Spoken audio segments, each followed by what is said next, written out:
Hello, my name is Adnai, I'm Jeremiah. and we will be your host for today's arc of Deep Dive show. Today, we're continuing our series of unpacking different perspectives from people of different racial and ethnic backgrounds, and how people do or do not talk about and experience racism in their lives. In order to unpack this theme and show topic today, we'll be having Megan Smith and Jasmine Jarvis, who are both co founders of the nonprofit organization Mixed in America, joining us today to basically give us insight on the multiracial identity lens. Their organization basically works on fostering conversations about race in America and making sure that everyone feels connected to who they are. Yeah, and one of the things that I love about Mixed America's goal, and stole this from your website, is to empower the mixed community by facilitating supportive spaces for mixed individuals to explore and unpack their identities. And I think it's just so important that we can allow for those spaces for people to feel safe and work through who they really are in order to embrace that and then go on and take that empowerment into their daily lives. Yes, and as we invite our guest speakers, Megan and Jasmine, to be on the show, they are not specifically representatives or tokens of multiracial people. Right, because everyone's experiences are unique and Yeah. intersectional. And we just want to be clear, we're not looking to Meg or Jazz to be, illustrative of their particular groups or of mixed people in general, because everyone is unique, right? So we're inviting them to share their experiences so that you, as the viewers, can, have some new perspectives about race and racism and better understand the people around you so that you can ultimately take actions to stand against racism and stand up for anti-racism.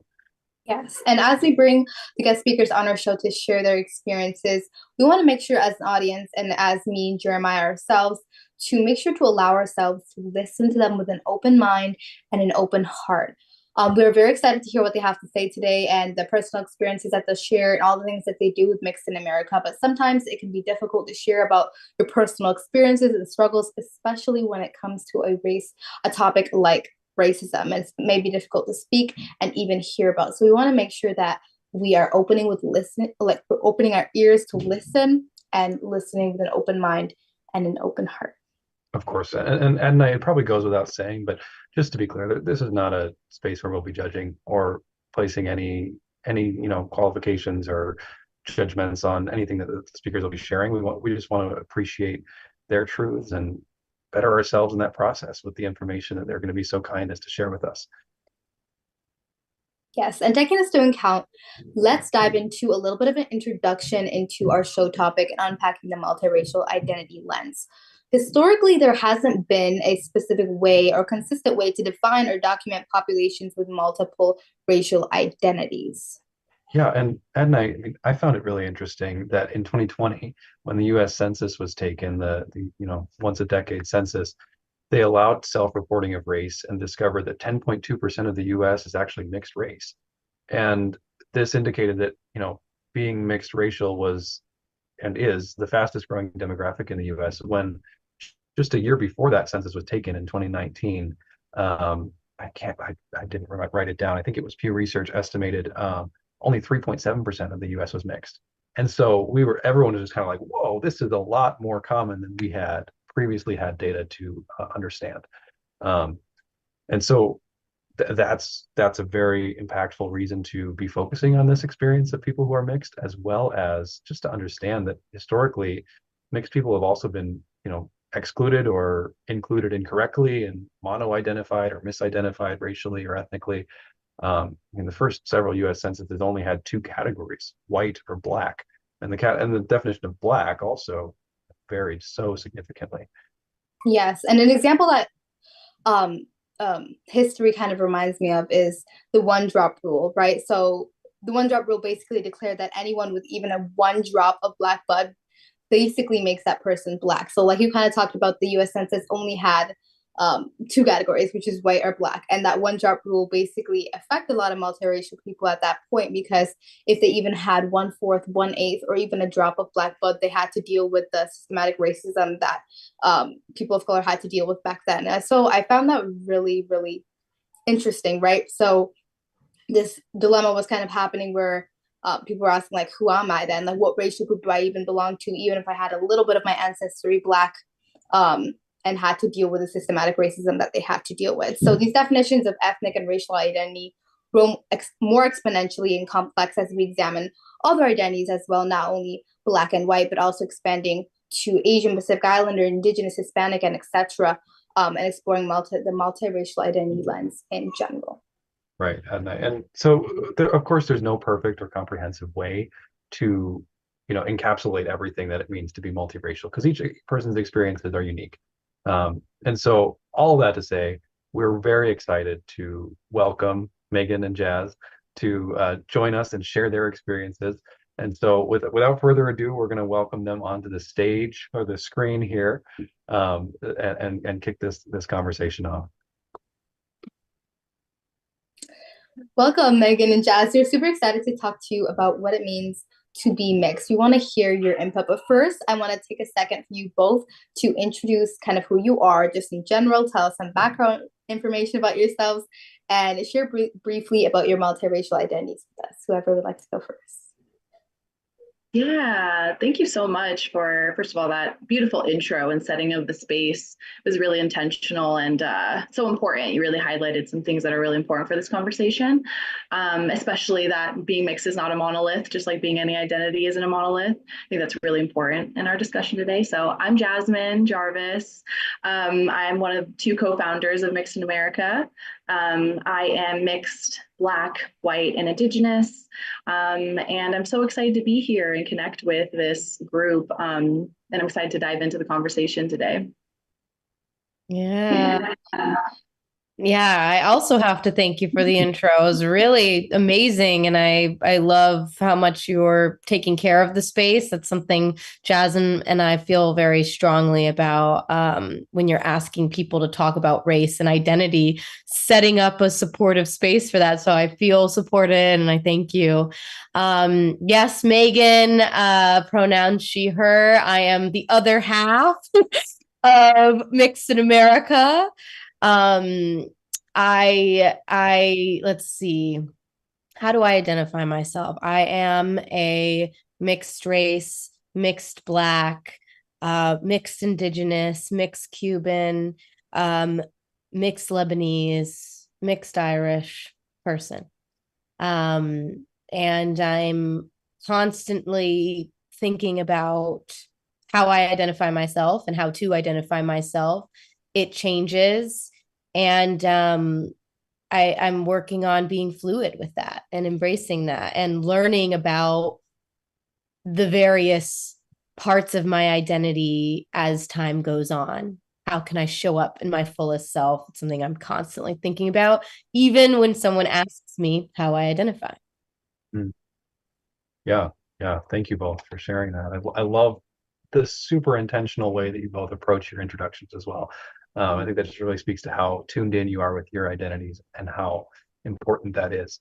And I just want to touch briefly on terminology, because when we talk about mixed race or multiracial or biracial, or there are a whole bunch of terms, and there's no really clear guideline as far as what is appropriate. And so just want to kind of kick us off with what we talked about before the show was using mixed or maybe even multiracial is best, because it's most inclusive. Because if we use words like biracial or triracial, that's limiting to people who only have 2 or 3 racial identities. And so just for anyone who's listening, who's maybe curious about what the appropriate term to use is for someone who has multiple racial identities, multiracial is really what we recommend, and what Megan and Jazz have keyed us into as well. So I just want to get us started off with talking about some of your offerings through Mixed in America, because you use workshops, you run seminars and master classes, and you use a lot of trauma-informed techniques to empower your members to kind of take charge of their own identities. And I just want to open up this space to ask you to share what that looks like, and kind of why you structure that from the lens of trauma. Yeah. Well, bodies of color, mixed race, people of color, tend to hold lots of trauma in their bodies, lots of experiences of we say big T or little t trauma, whether it's a microaggression or whether it's really huge incidences of overt racism or covert racism. We have it and it runs through our bodies. And, Jazz and I take a trauma-informed approach, a healing-centered approach, which means to us, we're trained in various modalities of helping, first of all, identify when a person might be triggered or traumatized. We want to make sure in our spaces we're prioritizing mental wellness, support, and safety, like baseline. More important than any agenda we have, any conversation we hope people have. We want you to feel supported and safe in our space. Right. And so we do that by, we tend to help people create a safety plan in our spaces, which is identifying various ways that they can self-regulate should they feel triggered or have it like they're having a trauma response, which is so natural and which can very easily happen when we're asking people to talk about race, when we're asking people to talk about identity, and when they don't know us. Yeah, they don't know if we're a safe, supportive space to be talking about that. Any person of color knows this. And then when you're asking, multiracial or mixed people to talk about their identities, very likely they have been bullied, oppressed, abused for their identity, for the way that they look, for the bodies that they're in. So it is Jasmine and I's job to know that we when we're setting a space, people are coming in with that. It would be irresponsible of us to not consider where people are coming from, what their bodies are holding. So we're going in with that awareness that someone might have, just be coming in and have a great time, or it could be very hard for them to even say what their identity is. Even a question of how do you identify? That can be a triggering question for a lot of mixed race people. So having the awareness that can be a lot, so how do we take care of people knowing that they're coming in with a lot? And how do we center healing above everything else when we have so many systems that center other things, center the work, center, curriculum, center capitalism? We center wellness, we center healing. Thank you so much.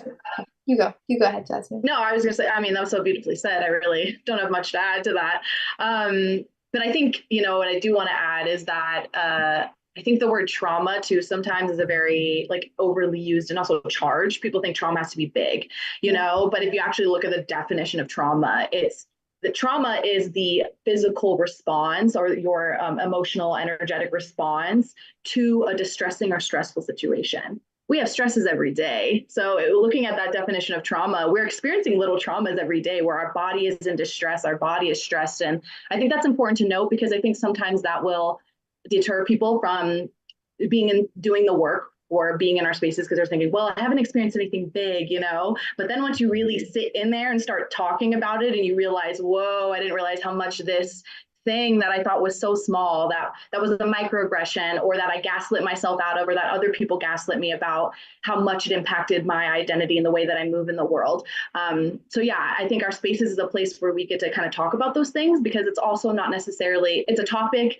Our mixed identity is a topic that triggers other people too. It triggers monoracial people sometimes. And so there's spaces where we shouldn't be bringing up our mixed identity because it's not necessarily a safe space for us, or bringing up mixed identity can be triggering for other people of color too. And so we want to create that space where we can kind of say the things that we're not necessarily able to say in some spaces, express the thing, and kind of start to unpack and get to the root of some of these traumatic experiences, how big or how small they are, it doesn't matter. Yeah. Yes, thank you so much for sharing, both of you guys. and giving us some insight on like how Mixed in America brings people who with multiracial identities who have that safe space. So I kind of want to get into our first section and begin to ask you guys what has personally inspired you guys to start your work in Mixed in America, as you both are people with multiracial identities and I'm sure have went through some traumas for yourself that has allowed you to be like, yes, I want to go change and I want to go help other people have a safe space and heal as well. So I just want to ask a little bit about your personal experiences growing up and diving into your childhood. If you would like to be vulnerable, you can go just as deep and as shallow as you would like. But with open ears and listening hearts, I would like to start unpacking a little bit about where racism started for you. So thinking back to your early days, do you remember how you were first exposed to racism? It can be a specific moment or memory in time you clearly remember, you realize like, oh, racism exists. Or it could be like steps or series over time. I know for me, it was not like a moment. I grew up in a primarily white school. And so I was so blind to racism I didn't know existed. It was like series of having to see police brutality, experience it myself for me to realize that racism exists. So would you like to share with us like a time or a moment or how you kind of realized racism existed when you were younger? Yeah. Such a good question and a hard question because I really relate to I also think when we're young, we don't have the words to put to the experiences. So we're like, what's happening? Why do I feel weird? And then later when we get older, we're like, oh, that was racism, you know? So I think there's a lot of that continues still to this day to happen for me where I'm like, oh, that's what was going on, you know? But I do remember when I was starting to realize even that like race kind of existed as a concept. Yeah. And I do think being, you know, mixed race and my parents, you know, they were still together. So I was raised into a family where it was two people of different colors were together. So to me, that was normal, right? So when we're young, our very first example is our family, and we think that's the template. So that's what I thought was normal. So I was pleasantly surprised or maybe unpleasantly surprised when that wasn't the case. And I remember that kids had to point that out to me. You know, they were pointing that out, that it was strange, you know, that I looked different than my white mom, you know, and that my skin tone was a different color. I was like, oh, is that not normal? And I remember having, you know, my first, we call it at Mixed America, we call it the mixed existential crisis, when you're like, oh no, like what is my identity and who am I? And it starts so young, you know, it starts when we're on the standardized test and we're only allowed to check one identity. You know, little moments like that just kind of woke me up to being like, okay, this world isn't set up for me. That's how I felt. I remember thinking like alien, like I felt like, whoa, like this test, this standardized test doesn't have a box that represents me because I can only select one. And I remember thinking, whoa, I'm not supposed to be here. There's like something off here, you know? Yeah. So just like kind of little instances like that. I remember, you know, me and Meg actually grew up together. We were raised together and we were like one of maybe 4 mixed girls in the entire school. Yeah. And one of maybe 10 people of color in the whole school. Like it was very predominantly white. And I remember like I don't think we were in the same class at one point in elementary school. And so I was the only girl of color in my class. And I remember we got a new student and it was a Black boy. And I remember the whole school year, I was like feeling excluded. You know, it was kind of the time we were starting to have like little crushes, you know, and I was like, ooh, like have my little crushes, but no one wanted me, you know, and I was like, okay, it's whatever. And as soon as this new Black boy comes in, all the kids in the class said we were dating. And I remember thinking, huh? Like, I remember as a kid, that was when I was being like, why are they putting us together? I've literally been trying to like have a crush over here and have a crush over there, and no one's like being receptive. But as soon as this new kid comes in, y'all immediately grouped us together. And that's when I realized, oh, because we're both brown. Like that was like one of those aha moments as a kid of being like, whoa. And again, having that template of mixed parents, I didn't think about that in terms of dating, that you group like that. You know what I mean? So that was one of the very first vivid memories I have of being like, oh, y'all are looking at the world way different than I am. Mm. Oh yes, when Eddie moved in. I remember because people were telling me about Eddie too. It was like a weird thing. The 2 Black girls. I was like, look, I don't know Eddie yet. Give me a moment. It's great, but Yeah, it starts so early, and I really resonate with what Jasmine's saying. I feel like for me, I grew up really close to my mother, who's Black. And I feel like the earliest memory, I mean, I just love my mother. I was like, my mother is the most gorgeous woman. Like, I was just obsessed with my mom. And I just noticed behavior, it was just hard to pick up at first. I noticed, people looking at my mom, looking at me, looking at my mom, looking at me. Is this your daughter? A lot of that. A lot of, is this your daughter? And I learned to be very loud. Yes. Like I learned to kind of, part of my being a performer, I think, stems from a hardened shell, to deal with a lot of inner turmoil. But I remember just so many people looking at my mom, looking at me. Is that your daughter? And one of us would be like, yes. And they'd say, oh, she's beautiful. And I just so early on got the feeling that I was beautiful because I wasn't as dark as my mom. Like, I can't, nobody said that, but I learned it, it was like subtle, subtle, subtle, subtle, subtle. I started to understand something. And also with my mom's own internalized racism because of the way the world sees Black women, I just watched it happen. And it just just these seeds of, and no stranger that comes up to you and says something dumb like that, they don't realize that you're getting it every day, that you're getting it all the time. My mom's getting that every day. I'm getting that every day. And over time, as a child, it starts to, like Jasmine pointed out, you start to say, well, what is wrong with me? Or why can't anyone buy that my mom is my mom? Why is this a thing every single day? And then it started to elevate a bit to things I'd hear people say about my mom. And and then I started, I actually write a lot about this instance, but I was a kid a white little boy in my neighborhood called me a honky N-word. So trigger warning, actually, even honky is a slur for whiteness and N-word, obviously.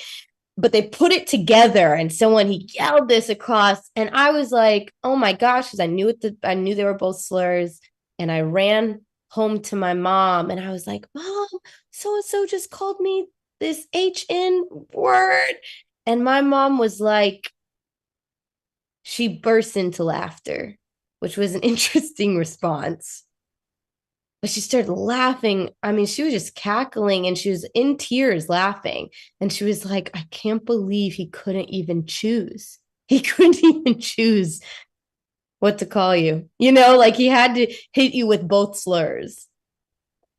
And that feels like a very good example of the experience. It's neither both,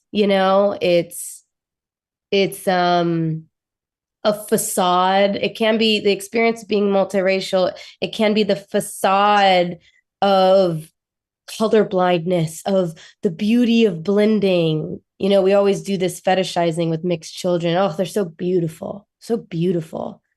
You hear it all the time. And you're like, well, this doesn't feel beautiful. It seems like something's happening here. It seems like you're saying something else. It seems like beautiful is something else. And so much othering. And then I'll take it, into college where I learned that, and it's interesting because my mixed existential crisis really happened in college.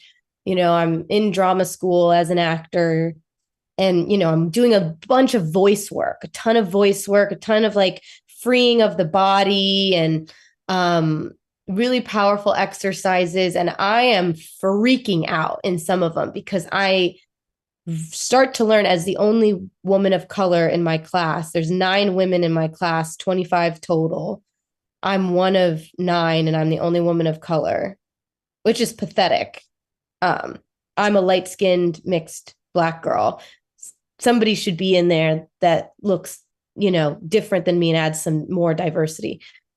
But I start to freak out because I can't figure out what my voice is, because I realize I have been code switching for everyone my entire life. I realize that, someone comes up to me and my brain goes, okay, white man, 45, speak to him like this, or 27-year-old Black woman, speak to her like this, and my brain, fast. And I just I would talk in the way that I had decided over time makes me the safest, makes me thrive the most, first and foremost, makes the person in front of me disarms them. I learned what behavior I needed to take on to disarm the person in front of me, because I was so used to my body making others uncomfortable. And so I didn't know what my voice was. I literally had no idea what my authentic speech patterns were. And I realized I didn't know through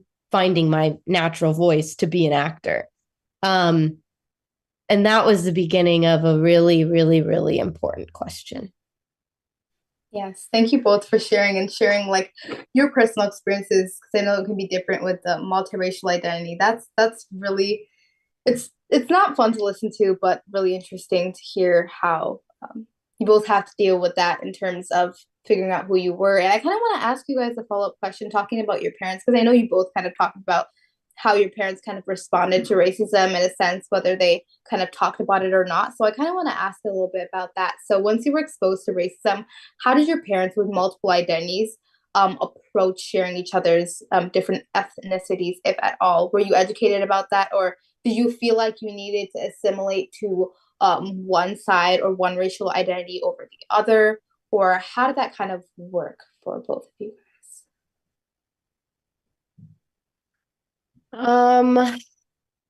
Good question. Yeah. My parents, it's so tricky because different generations are kind of dealing with their own nuanced experience of it. My parents were really proud to be in an interracial relationship. My dad is white and my mom is Black, and there's lots of other things going on there, but that's the short answer of their racial identities and how they, presented. I feel like there was a lot of talk of my dad, there's a little bit of white saviorism going on, I think, if I'm honest.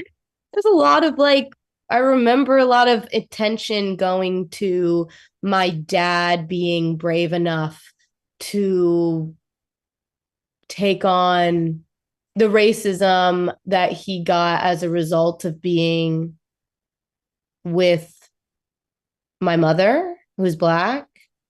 I feel like there's a lot of attention on my dad not standing for it, him coming in and not standing for that, which I appreciate. But with more education, I'm there's a lot of attention put on my white father being the savior.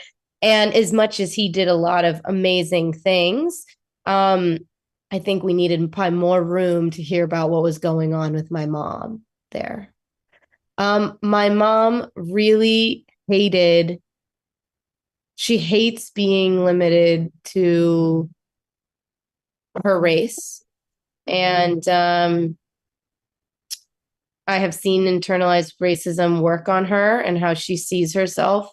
And that it really intensely makes me upset.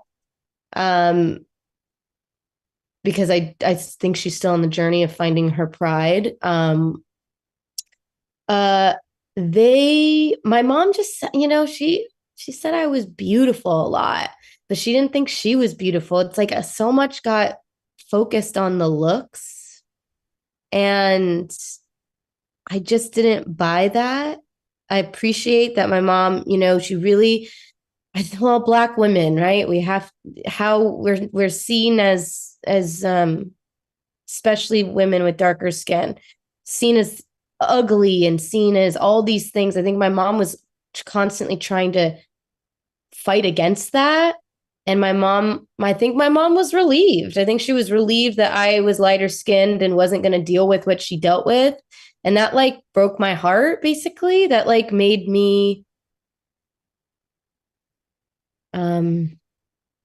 confused because I thought, I think she's so beautiful, and it was hard to, just felt like she couldn't see her own beauty. And anyways, how do they talk to me about race? I don't think they could. I don't think they did. I don't think they knew what to say or what to ask. I think they were coping and dealing with being an interracial couple and having so many fights that they were fighting that they didn't even know where to begin when it comes to like what I was going to be going through. Yeah. This is a complex question, honestly. I do think like times is a big, the time that my parents were new parents is a thing. Like this was the early 90s. And they were hyper focused on the interracial aspect. And I think it was also a time where, the fetishization of mixedness is still prevalent, but I think it was even more so then. So just like Meg was saying, there is a hyper focus on how we turn out looking. And I think that can sometimes then take away from them having the real conversations because they think, wow, we have beautiful kids, check, we're good, they're going to be great, they're not going to struggle, and it couldn't be more untrue for mixed people, that just adds another layer of the gaslighting sometimes when people are like, well, you have the best of both worlds. And it's like, and we also have the worst of both worlds too, and so there just wasn't, I don't recall any conversations actually about race. And you just don't know what you don't know. Now we've talked to a lot of parents with mixed kids, and you just don't know what you don't know, especially the mixed experience. It is so complex, and the world is still catching up to the nuance of it. We're trying to get rid of the binary in all the ways, right, in society, and this is one of them. And so it's even hard for people to comprehend the mixed experience. And so they just didn't know, I think, to have those conversations. And I do think their view was, if we protect them, if we show them love, then a lot of those issues will fall aside, which unfortunately just isn't true because we go out into the world and people aren't being raised right. And we're going to experience a whole array of different experiences. And as kids, we don't have the words for it. So I wasn't even like, I could bring them up. I couldn't even as a kid bring it up to my parents because I didn't have the words and I didn't know what was happening. So I was just like, okay. And then you just internalize it as a child because you're like, I have no idea what's going on. So I'm just going to stuff it down and deal with it later, maybe. And yeah, so I don't remember having any really conversations, just a lot of experiences of witnessing, but all that processing for me came in as an adult, really intentional processing of everything that happened. Yeah. Yes, thank you so much for sharing. I kind of want to touch on what you guys were talking about in terms of like the fetishization of mixed race. I know that's something you guys were kind of trying to figure out, and like why people would classify mixed race people as like exotic. I've heard personally, and I didn't really think much of that before you guys started talking about it. So, how do you guys feel about that? And like, how would you respond to that or respond to people who think that way? Because some people have these unconscious biases that they don't realize that what they're saying is actually like hurting the other person. So what are your thoughts in terms of— Yeah, thanks for highlighting that, because I do think it's not a topic that I see that's really talked about, because it's where that duality of like, there's privilege, right? There's privilege being, for me, I'm mixed white. So obviously I am on the spectrum of having both privilege and experiencing racism and oppression, right? And so what's interesting about that is some of that privilege does come with being lighter skin, having features that are closer to whiteness and European ancestry, right? And that will, in the society that we're in, because of white supremacy, those features, having lighter skin, we've been conditioned to think that's more beautiful. And so fetishization is this kind of intertwining of the privilege, like pretty privilege mixed with objectification. Because a lot of times, especially in dating, like dating as a mixed person is complicated because you're basically always in an interracial relationship, really, no matter who you date. So even if you date another mixed person, they're probably a different mix.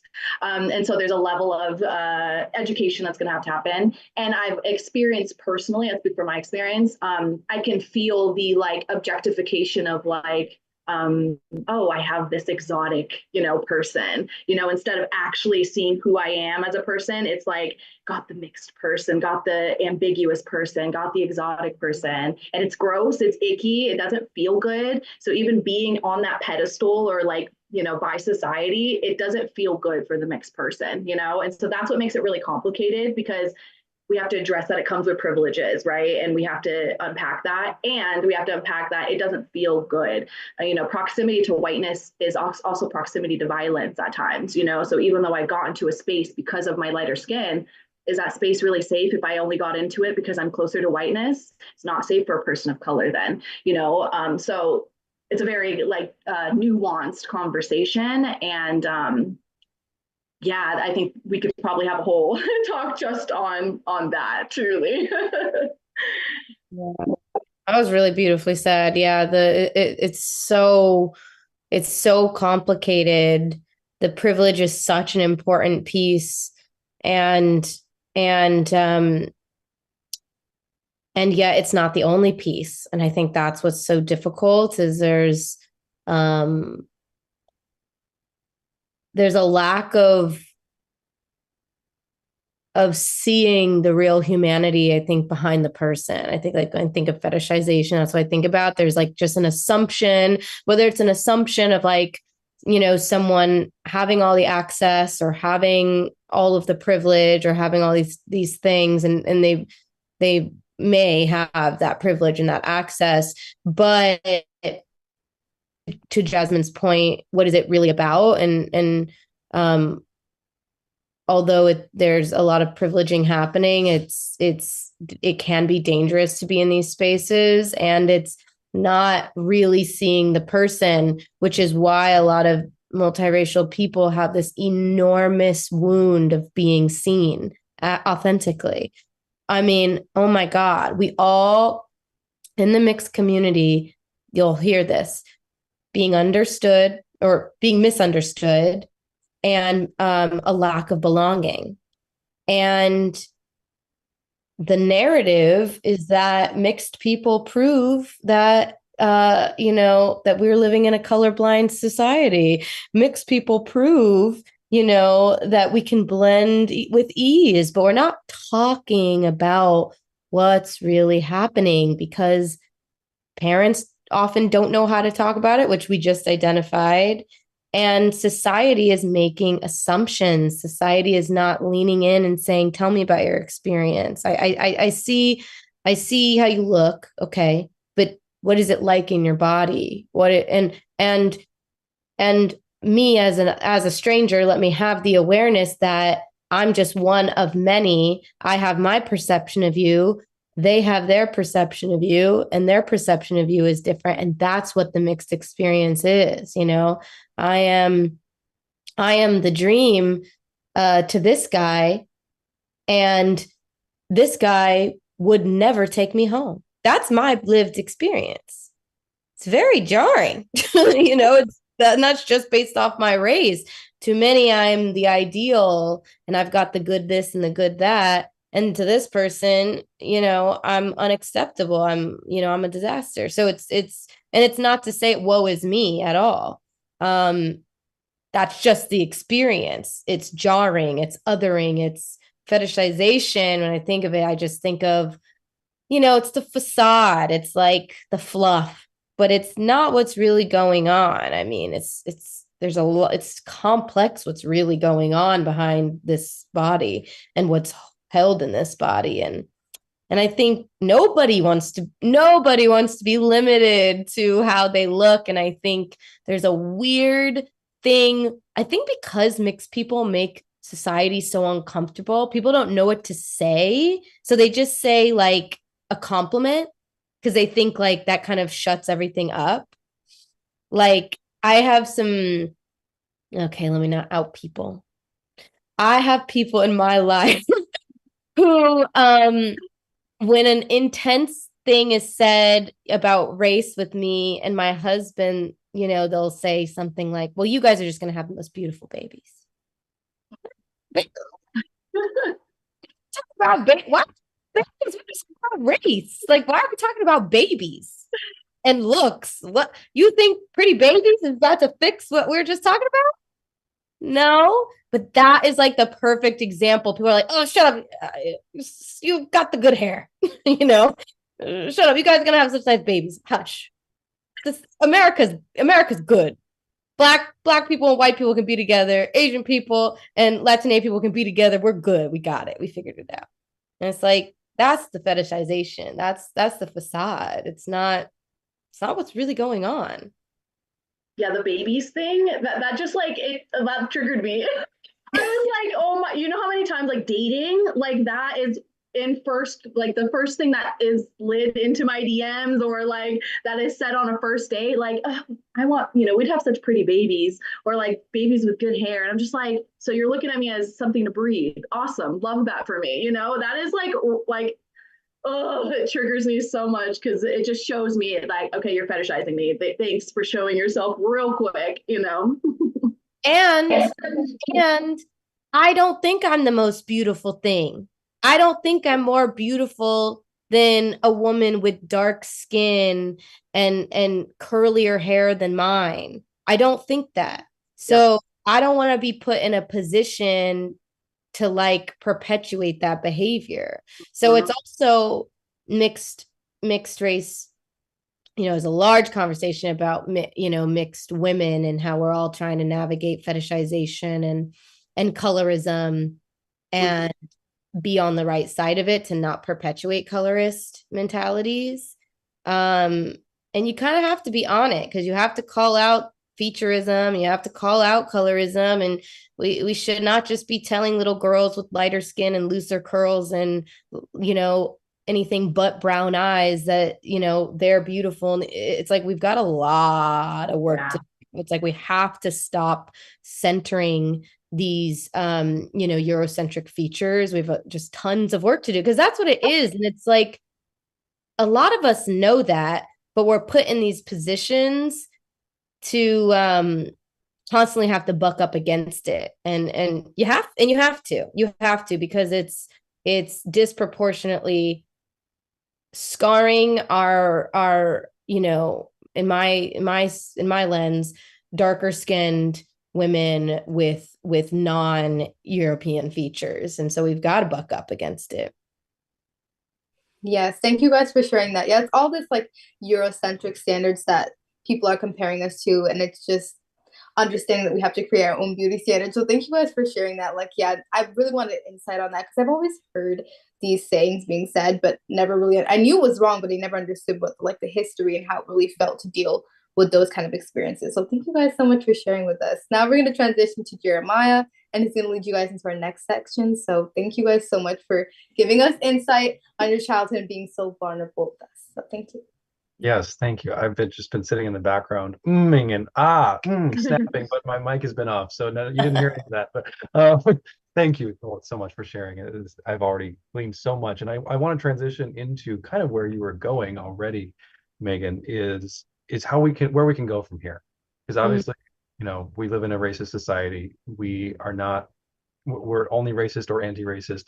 So how can we implement some anti-racist actions into our daily lives so that we can fill that void for the mixed people that are in our circles, so we can, you know, help people to feel seen. And I'm obviously coming at this personally from the perspective of a cishet white dude, so I want to make spaces safe and welcoming for people to express themselves while also not triggering them, which is a very fine line to walk, especially when I'm just meeting someone for the first time, because I don't want to like induce trauma, forced sharing. There are a few other ways that other people of different backgrounds can plug in and help in this space. But for white people who are listening, because a lot of our organization is actually white people who just need help figuring out how to act and how to, better the world, better themselves, better their communities. So what would be, appropriate for myself to do when I enter a space, to make it so that it becomes a safe space, and that I can, help people who are of multiracial identities feel seen and feel like they're valued for their humanity rather than just for any of the other reasons that we've talked about today. Yeah. I would say it's an amazing question. And I know that there's so many white people who really want to know how to support. Mhm. And we need that. Mhm. We need that desperately. I would say, first and foremost, there has to be a welcoming of discomfort. There has to be a welcoming of discomfort. I'm not saying a welcoming of like your safety. I'm saying discomfort. You have to be willing to get uncomfortable to be an anti-racist person. Yeah. You have to, because white people living in white bodies, there's a lot that is not known. There's a lot that's not felt or understood.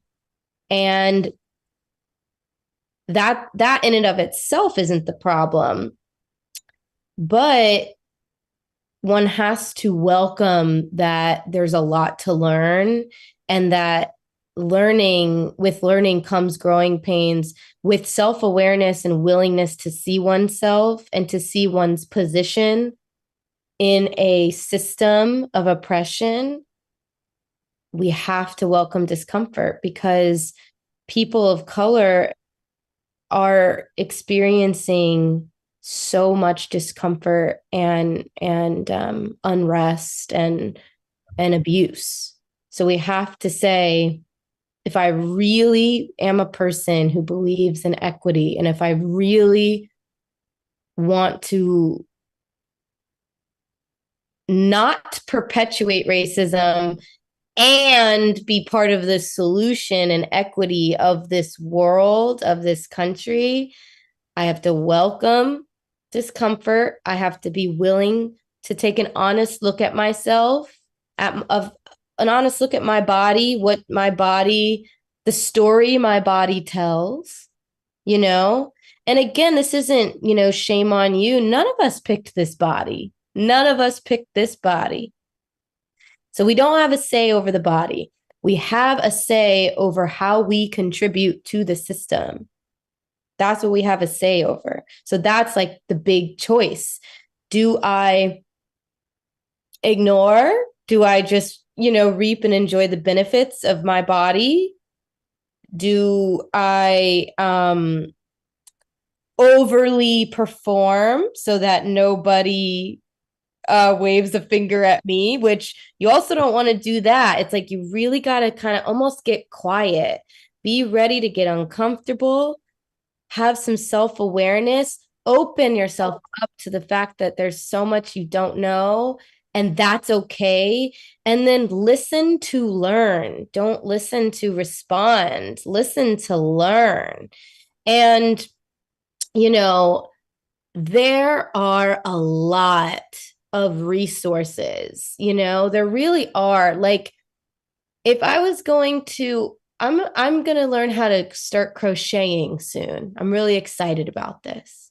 Now, I don't need to go right away. My first step does not need to go bother someone who crochets and say, you teach me how to crochet. Mm-hmm. I could do a lot of research, right? I could Google, I could read books, I could watch YouTubes. There's lots that I could do to familiarize myself with the art of crocheting. Now, I feel like it's a little bit like that with white folks who are like, how do I approach this anti-racist work? Do some research. Pick up an anti-racist book. You can literally Google best books for anti-racism. Tons are going to come up. You can start looking at YouTubers who have a focus on equity. Like there's a lot that can be done. First and foremost, I wouldn't jump to making other people of color or mixed people teach you all about it.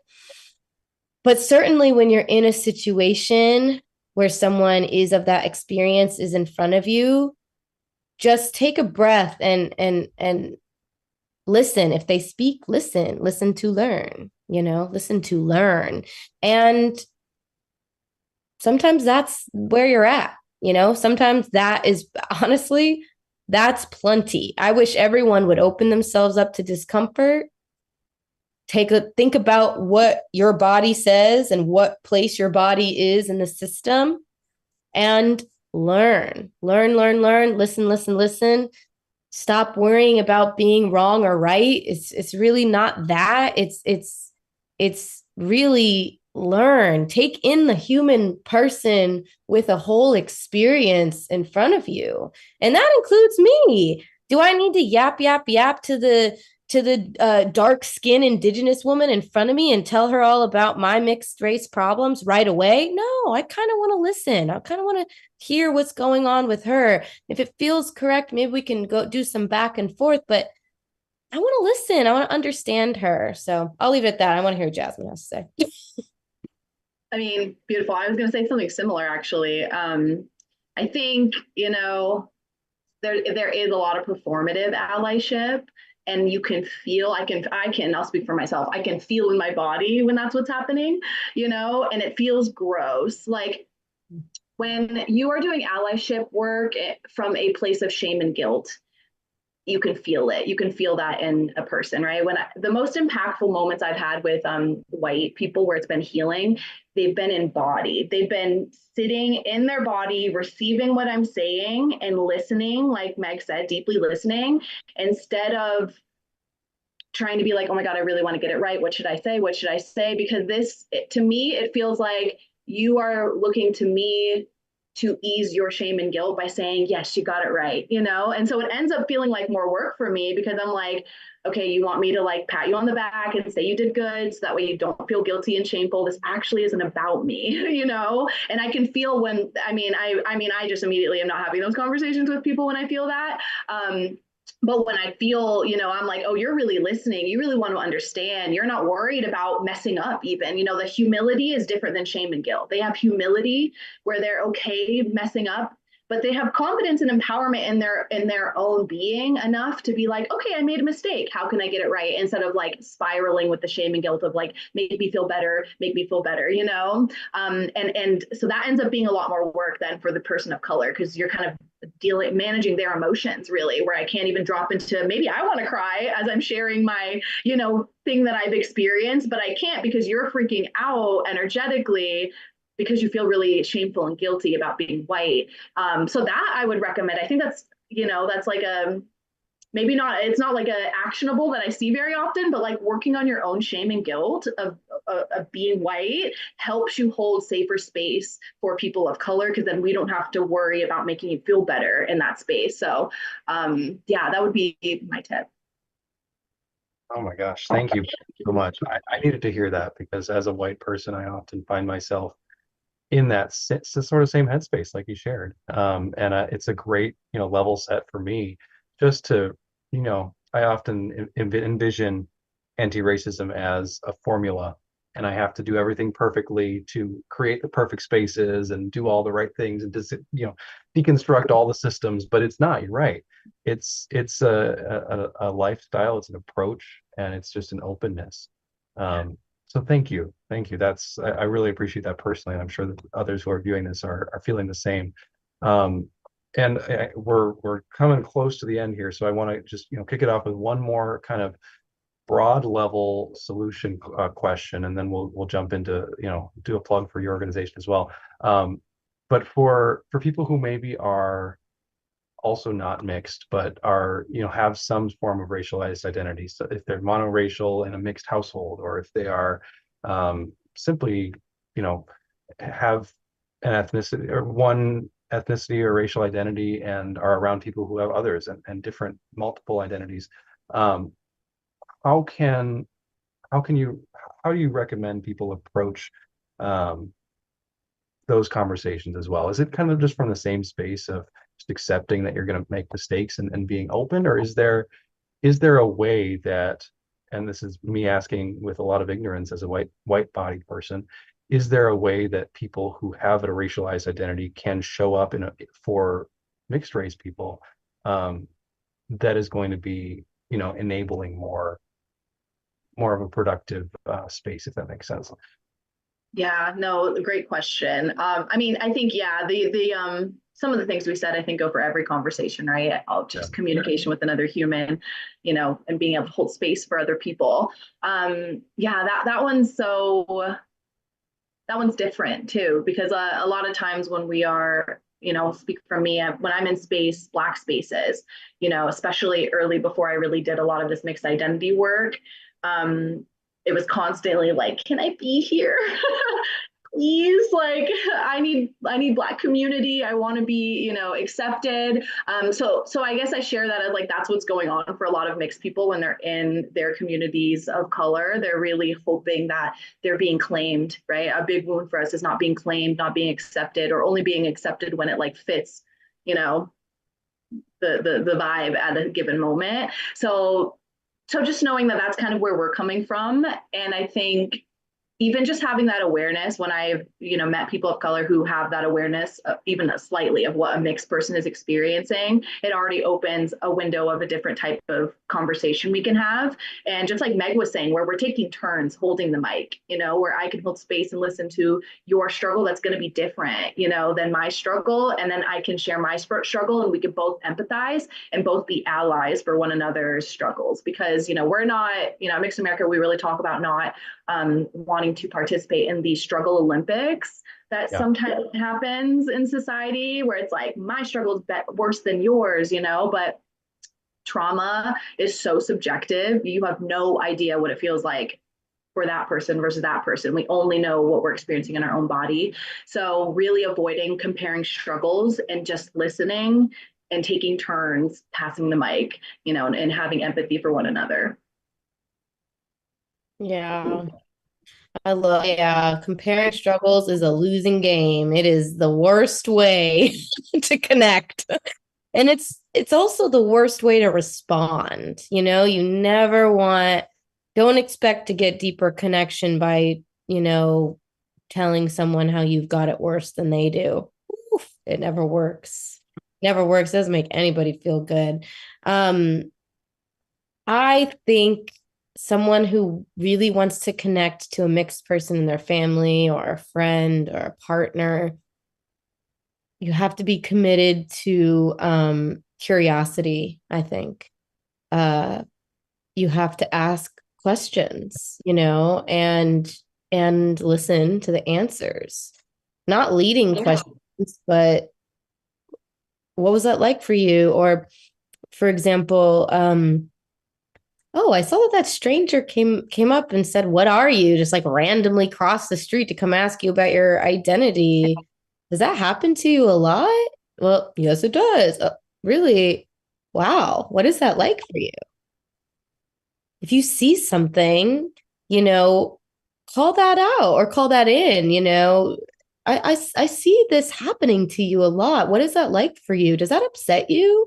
Or I see, in this work meeting, our boss keeps saying this. Like, how does that make you feel? Because, I don't want to assume anything, but I'm really ready to, have your back on this if that's awkward for you. Or ask questions and be curious, because multiracial people are holding in a lot because we are afraid to trigger people. We are so afraid of rejection because we get rejected by everybody. We don't belong anywhere. I mean, that's why we made Mixed in America, because we said, I don't know if we can curse on here. And we say, dang it.